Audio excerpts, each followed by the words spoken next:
మార్చి 14న సంపూర్ణ చంద్రగ్రహణం.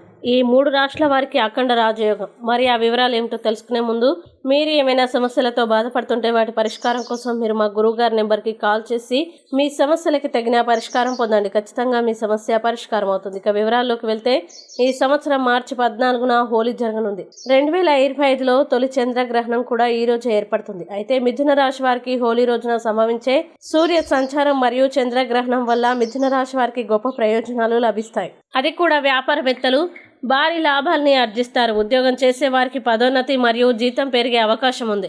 మీరు విదేశాలకి వెళ్లాలనుకుంటే మీకు మంచి అవకాశాలు లభిస్తాయి. ఆదాయంలో మంచి పెరుగుదలకి అవకాశం ఉంది. మీరు కొత్త ఆదాయ వనరులని సృష్టించడానికి ప్రయత్నిస్తే మీ ప్రయత్నాలు ఫలిస్తాయి. వ్యాపారులకి తమ వ్యాపారాన్ని విస్తరించుకునే అవకాశం ఉంది. అలాగే వృషభ రాశి హోలీ రోజున సంభవించే సూర్య సంచారం మరియు చంద్రగ్రహణం కారణంగా వృషభ రాశి వారికి ఆదాయంలో భారీ పెరుగుదల కనిపించే అవకాశం ఉంది. సమాజంలో గౌరవం పెరుగుతుంది. వ్యాపారవేత్తలు మంచి లాభాల్ని పొంది కొత్త ఒప్పందాలని అందుకుంటారు. చాలా కాలంగా ఉన్న కోరికలు నెరవేరుతాయి. మీరు స్టాక్ మార్కెట్ లేదా లాటరీలో పెట్టుబడి పెడితే మీరు ఊహించని లాభాల్ని పొందవచ్చు. ఇంకా కర్కాటక రాశిలో జన్మించిన వ్యక్తులు హోలీ రోజున సంభవించే సూర్య సంచారం మరియు చంద్రగ్రహణం కారణంగా అదృష్టం యొక్క పూర్తి మద్దతును పొందుతారు.